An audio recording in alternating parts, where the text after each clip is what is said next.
Olá, alunas e alunos, tudo bem? Professor Eduardo. O tema da aula de hoje é biorremediação em maré vermelha.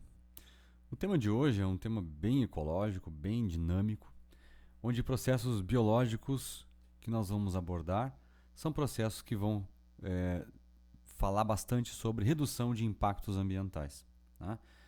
A importância, por exemplo, da biorremediação e das condições que hoje estão favorecendo o aparecimento, o surgimento cada vez mais frequente das chamadas marés vermelhas. Vamos abordar a primeira delas, o primeiro tema, que é a biorremediação. A biorremediação nada mais é do que a utilização de micro-organismos para degradar alguns poluentes, né? Resultados, obviamente, de ações antrópicas. Né? Derramamento de óleo, né? Uso descontrolado e maltratamento, né, das águas de efluentes industriais, esgotos, né? E se torna essa biorremediação uma alternativa mais ecológica, de baixo custo, do que métodos convencionais, que seriam métodos bem mais caros. Tá? Então, biorremediação, uma utilização de organismos, né, que já estão na natureza disponíveis para tentar fazer uma correção de danos antrópicos. O que seriam esses métodos convencionais? Utilização de outros produtos químicos que, infelizmente, também deixariam resíduos na natureza. Tá? A biorremediação ela faz um processo bem verde, por assim dizer. Tá bom? Tipos de biorremediação. Tem dois tipos que você pode fazer. Um chamado in situ, que você vai no local, né? Vai fazer no local diretamente. Vai, por exemplo, como na primeira foto aqui, colocar organismos, né? Já vamos falar a respeito, organismos responsáveis por lidar com algum tipo de poluente na água, e ele vai absorver aquele nutriente, aquele tipo de substância, trazendo para a sua fisiologia, a fisiologia desse organismo, como forma de energia. Né? Então você vai no local e vai lá, despeja esses organismos e eles vão começar a se proliferar ao alimentar-se desse poluente. Tá? E o ex situ, ou seja, por lado de fora, você tira do local alguns tipos, o substrato, por exemplo, o solo, né, para ser tratado fora do local. Evita-se muitas vezes a contaminação mais descontrolada, como lençóis freáticos e etc. O in situ, no local, ele é muito utilizado, por exemplo, em correntes de água, rios, córregos, tá? Oceanos, beiras de praias. Agora, o ex situ você não tem como remover essa água toda, né? Você tem que fazer o tratamento no local. O ex situ você precisa, e seria melhor, remover todos esses, por exemplo, essa parcela de solo, como mostra aqui a fotografia, para que haja um tratamento. Né? Esse tratamento feito com bactérias e fungos para que possa ser feita a redução do dano. Obviamente que depois esse material pode ser devolvido ao local de onde foi retirado. Então, tratamentos biorremediadores no local, in situ, e ex situ, fora deste local. E existe a chamada biorremediação natural, onde você deixa o tempo agir, né? Ou seja, aquele tipo de dano vai ser trabalhado pelos organismos que estão no solo. É um tipo de biorremediação mais lenta, né? E que muitas vezes demora muito a dar um retorno. E tem a chamada induzida, que você tem os organismos no ambiente, mas por um motivo, numa tentativa de reduzir o impacto ambiental, você acelera, você induz o crescimento de organismos que podem vir a dar um melhor resultado para a eliminação desses patógenos. Patógenos, quando eu digo patógenos, entendo para o ambiente, né?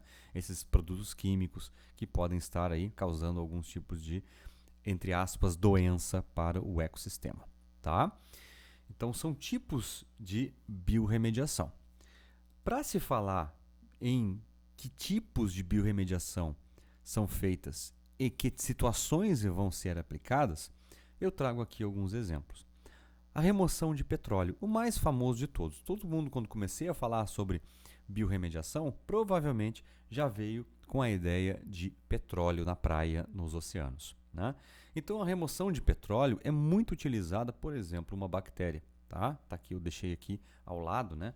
A Alcanivorax é um tipo de gênero de bactéria que vai fazer a remoção. Ela absorve gotículas de óleo, né? Quando não foi completamente removido do oceano, né? Tá em alguns cantos, na beira de praia, etc. Na beira da praia, geralmente na areia ali, né? Então pode ser utilizada a Alcalinovax. A degradação de pesticidas. Cada vez mais difundido o uso de pesticidas. Quando digo pesticidas, para controlar pragas fúngicas em grandes lavouras, inseticidas. Tá? Então, todos esses tipos de produtos químicos altamente pesados para o ambiente, as pseudomonas, gênero pseudomonas, são grupos de bactérias que podem vir a fazer uma defesa desse ambiente. Eles vão se alimentar desse tipo de elemento químico. Remoção de metais pesados, como por exemplo o aspergillus, tá? É um tipo de alga, de fungo, aspergillus. Remoção de metais pesados, eles vão degradar, né, esse metal pesado. E o tratamento de águas residuais, como é o caso de águas residuais de esgoto. Tá? Por exemplo, bactérias do gênero Bacillus. Então, todos esses tipos, esses exemplos de biorremediação, existem personagens verdes, por assim dizer, né, numa campanha mais verde, né, capazes de degradar esses, vamos chamar assim, poluentes. Né? Desafios e potencialidades para a biorremediação. O que isso afeta, impacta no nosso dia a dia? Um grande desafio é uma necessidade de condições ambientais adequadas. Então, precisamos que haja condições ambientais adequadas devido à complexidade dos poluentes. Ou seja, eu preciso que haja uma necessidade de ambientação desses organismos novos a serem colocados nesse local devido à complexidade dos poluentes. É difícil, você pode até saber qual é o organismo que vai utilizar, mas depende muito das condições ambientais das quais o poluente está inserido. Imagina na praia, as ondas batendo na beira da praia, né? Fica difícil você jogar lá uma bactéria que possa se alimentar, jogar uma bactéria, adicionar uma bactéria na comunidade fitoplantônicas ou plantônica, que possa vir a se alimentar do petróleo em tempo hábil a ponto dela não causar dano. Né? Então é um grande desafio para a biorremediação. Mas sempre tem um outro ponto. Existe uma grande potencialidade. É uma alternativa muito sustentável. E existem grandes avanços na biotecnologia, na modificação de organismos que possam se alimentar de não somente esses 4 exemplos que eu dei para vocês anteriormente, né? Petróleo, pesticida, etc. Mas o grande problema ambiental do momento, que são os microplásticos. Já existem alterações genéticas em bactérias aquáticas, que vão poder são capazes, né, de se nutrir do plástico, amenizando, infelizmente eu tenho que dizer essa palavra, amenizando os grandes impactos que o microplástico vem causando na comunidade oceânica. Tá? Da parte de biorremediação, era isso. Falemos então um pouco da maré vermelha. Parece que não existe uma correlação entre um e outro. Existe uma correlação sim. Tá? A maré vermelha é um tipo de crescimento populacional excessivo de um grupo de algas, que está, obviamente, nas águas. É o grupo das chamadas algas dinoflageladas. Tá? O que são essas algas? Elas estão presentes em todos os locais. Ambientes de água doce, mas muito em maior número, né? Em muito maior número nos oceanos. A foto aqui à esquerda, ela te mostra exatamente uma proliferação, né, de dinoflagelados, de crescimento populacional fora do controle, que foi fotografado, observa, né, num ambiente, até mesmo observando a foto, parece um ambiente paradisíaco, né, um ambiente que não tem poluição, não tem nada, mas estão lá as algas. As algas, elas não foram parar ali do nada. Existe um porquê. o porquê que cresce tanto essa população? O crescimento populacional de qualquer grupo de organismos, principalmente grupos como as algas, eles dependem da fonte alimentar, né? Normalmente nos seres vivos é assim, as populações aumentam, se não existe um predador, número de predadores suficientes e existe alimentação em abundância, a população vai crescer, precisa haver o controle. Mesmo tendo o controle, a maior parte desses organismos, quando aumenta muito a fonte alimentar, causa um crescimento extrapolado, fora do controle. Isso está relacionado a palavras mais concretas, a uma eutrofização. Se tu nunca ouviu falar nesse termo, grava o que eu estou te dizendo agora. A eutrofização. O que é a eutrofização? É um aumento de maneira exponencial, por assim dizer, tá? Muito grande, da quantidade de nutrientes, compostos orgânicos disponíveis no ambiente aquático. A eutrofização, ela vai fazer com que haja um aumento muito grande desses nutrientes, disponibilizando então formas de alimentação para essas microalgas. Quem são esses elementos eutrofizantes?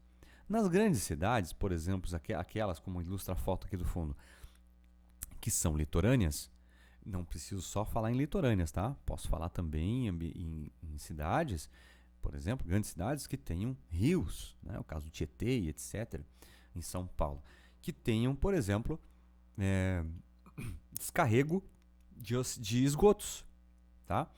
Posso pegar o esgoto como exemplo ali no litoral de Camboriú, Balneário Camboriú, em Santa Catarina, é o grande exemplo, né? E temos também os rios, né? Pega o rio ali, Tietê, pega o rio que tem aqui próximo ali, até a região aqui de Santa Maria, a região que tem aqui o nosso Cadena, né? Também super eutrofizado. Então, esgotos são elementos que podem ter muita matéria orgânica, fertilizantes, né? Não te esquece, fertilizar um solo gera efeitos colaterais, por assim dizer, para o ambiente, tá? Gera elementos eutrofizantes que vão aumentar a população de algas. E os resíduos industriais. Se não forem tratados, esses resíduos industriais provocam também um aumento de população de algas dinoflageladas. Somente isso, professor? Não. Existem outros elementos que colaboram com o aumento da população de dinoflagelados, que são as mudanças climáticas. O senhor escreveu mudança na temperatura e salinidade da água. Sim. As mudanças climáticas, quando eu quero dizer, não é só aquela pejorativa que a gente escuta hoje, né? Mudança climática que está acabando com o planeta. Não é só isso. As mudanças climáticas que são naturais. Existem mudanças climáticas naturais? É claro que existem. Essas mudanças climáticas, ciclos dos oceanos, são normais. O problema é quando o homem, a ação antrópica, acelera esse processo, aumenta, ele coloca variáveis nesse processo e que vai potencializar as mudanças de temperatura, como é o caso do nosso aquecimento global, e mudanças na qualidade não é o nome correto, na capacidade de manter pH, vamos dizer assim, da nossa água, alterando a nossa salinidade, a condutividade, por assim dizer, tá? Correntes marinhas e ventos que concentram as algas em regiões específicas. Então existem correntes oceânicas, as correntes estudadas já desde o século XIX, as correntes de Coriolis, e aí que vão mexendo os ventos, né? Então tem as correntes oceânicas que vão mexendo a água por baixo, né? As correntes oceânicas subaquáticas, e ainda por cima tem a questão dos ventos, né? Os ciclos que existem no nosso planeta.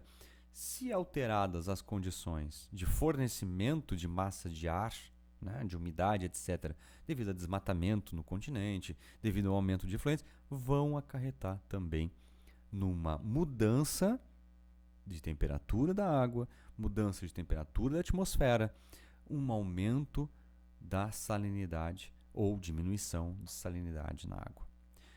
Todas essas variáveis devem ser pesadas para se falar em maré vermelha. Quais são as consequências de uma maré vermelha? O que ela vai me afetar? Olha, em ti, diretamente, só se tu mergulhar na praia ou no meio do rio.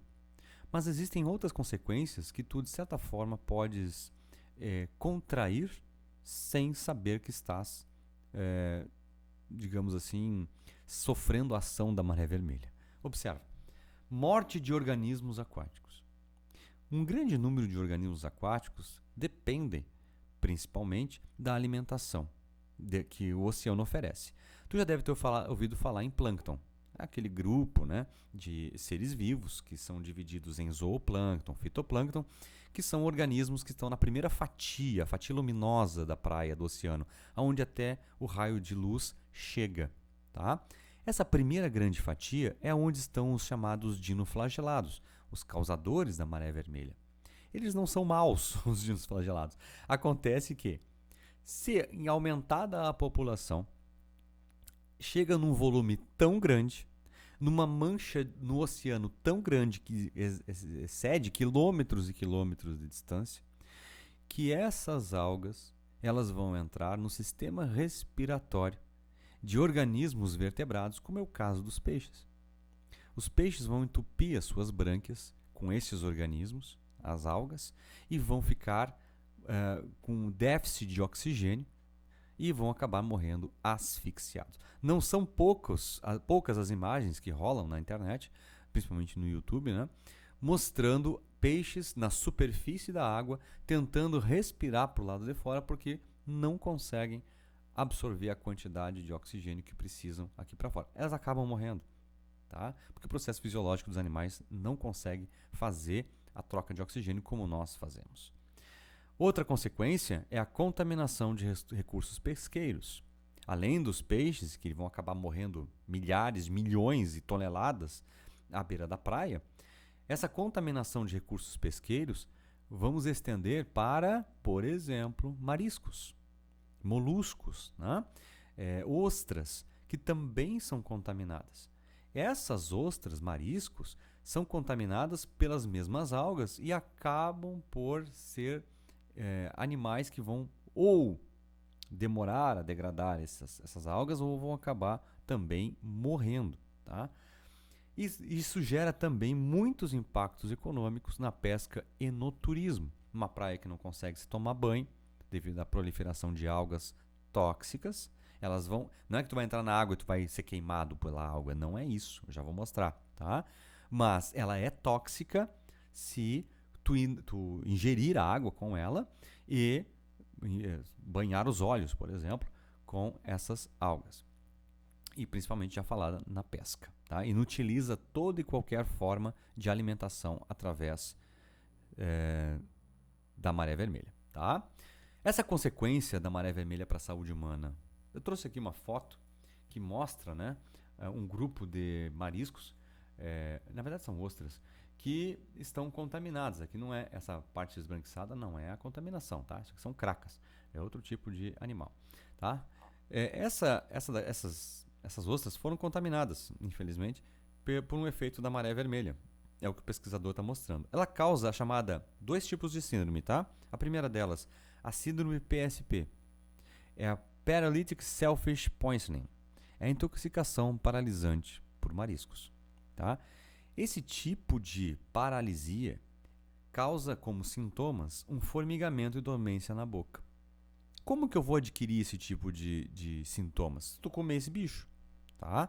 Vai num restaurante à beira do mar, onde não houve um cuidado, né, para verificar se esse material, se esse alimento não foi coletado em zona onde tinha já a proliferação de dinoflagelados. Então tu vai lá, tu vai te alimentar, vai comprar no mercado, não consegue reconhecer, que isso é muito difícil de reconhecer quando esse alimento, esse animal já está contaminado, né? E se tu ingere, tu vai fazer a alimentação. Como é feito em natura normalmente, esses mariscos, vai te causar formigamento, dormência da boca, língua, extremidades do corpo. Dificuldade de engolir e falar. Começa uma certa paralisia, tá? Essa paralisia é devido à toxina que é liberada pelas algas dinoflageladas. uma fraqueza muscular. Percebe onde está atacando? Olha, boca, língua, dificuldade de engolir, na fala. Fraqueza muscular, casos graves, paralisia respiratória e que pode levar à morte. Paralisia respiratória. Uma paralisia respiratória levando a um colapso cardíaco. Tá? Não esquece que o sistema cardiorrespiratório está sempre conectado. Tá? Então, a síndrome da intoxicação, aqui, a intoxicação por paralisante por mariscos, é uma das síndromes que pode ser consequência da maré vermelha para os humanos. Outra é a síndrome ou intoxicação diarreica por mariscos. O nome está dizendo, né? É a chamada DSP, que vai te causar um mal-estar tremendo comer esses mariscos, né? Ostra, como tu queira chamar. Náuseas, vômitos, diarreia intensa, né? Cólicas abdominais, dores muito grandes. Sintomas normalmente vão desaparecer em 30 minutos e algumas horas após o consumo. Não tem muito o que fazer, tá? Não tem muito o que fazer nesses casos. O caso, por exemplo, anterior da paralisia, ele pode vir a necessitar de alguns tipos de medicamento que vão tentar amenizar os sintomas da pessoa, né? Mas quanto mais cedo, obviamente, procurar atendimento, melhor. Agora, essa daqui da diarreia, não te esquece de uma coisa. Toda diarreia, não importa a natureza que tiver, o grande problema de uma diarreia é perder água. E não é somente água. São os eletrólitos que tem no teu corpo. Sódio, potássio, fósforo e aí vai. Tá? Cálcio, inclusive, às vezes. Tá? Então, toda diarreia, não importa qual é o agente causador desse problema. Toda ela, o grande problema é perder água. Tá certo? 2 tipos de problemas, consequências que podem ser dadas através de uma intoxicação por algas dinoflageladas. E eu trago aqui um caso da nossa casa aqui, vamos chamar assim, do arroio cadena, tá? Grandes problemas de eutrofização. Nosso arroio aqui, infelizmente, está muito eutrofizado. Esgotos todos os dias abertos, né? Jogados, quando eu digo abertos, são formados, né? Jogando os dejetos orgânicos, sem tratamento algum, tá? No nosso arroio cadena. E sem falar nos fertilizantes, que o arroio cadena, por exemplo, ele corta grandes regiões da cidade, e inclusive a área rural. Infelizmente, também esses fertilizantes vêm percolando, né? Vêm descendo pelo solo até chegar no nosso arroio cadena e acaba por aumentar a eutrofização. Isso gera impactos na qualidade da água, não dá para usar essa água para beber, infelizmente, e na biodiversidade. Esses elementos eutrofizantes são seletivos. Eles mudam a estrutura da comunidade biológica que está nessa coluna d'água. Tá? Então, por mais que a cadena na sua nascente seja pura, ao longo do córrego, ele vai sofrer alterações, tá? Nessa questão da eutrofização. É muito sério esse tipo de problema ambiental, tá? Muito sério mesmo. O que dá para fazer para, então, prevenir e mitigar? Mitigar talvez seja uma palavra nova. Mitigar é minimizar, tá, pessoal? Então, medidas de prevenção. O que eu faço para prevenir? Eu tenho que fazer tratamento adequado de esgotos. Isso é uma medida que tem que ser feita. Uso racional de fertilizantes. Usar as quantidades, quando eu digo quantidades é mesmo por dosagem, e frequências adequadas, o mínimo possível. Se possível, utilizar elementos que sejam o mais orgânicos ou biodegradáveis possível. Uma grande briga que existe na biologia, né, nos agentes ambientais, é a proteção da vegetação ciliar. O que é a mata ciliar? São todas aquelas formas vegetais que estão, por lei, 20 metros, no mínimo 20 metros, da linha do corpo d'água, ou seja, a margem. Por lei, tem que ser protegido 20 metros. Para quê? Porque a mata ciliar irá agir como um retirante Quer dizer, quando eu digo retirante, não, né? Ele não vai retirar 100%. Ele vai mitigar o excesso de fertilizantes, o excesso de matéria orgânica que poderia eutrofizar aquele rio, né? O mangue, vou até estender para o mangue, né? Na região norte do país, nordeste do país. Então, os mangues são grandemente afetados por perda de vegetação ciliar. Poderia-se muito evitar o acúmulo de metais pesados vindo com os fertilizantes através da inserção, mantenimento, né? O aumento, inclusive, da faixa de mata ciliar. E o monitoramento contínuo da qualidade da água. Isso aqui sim é algo que tem que ser feito. Infelizmente, sabem como funciona no nosso país. As coisas não funcionam como deveriam.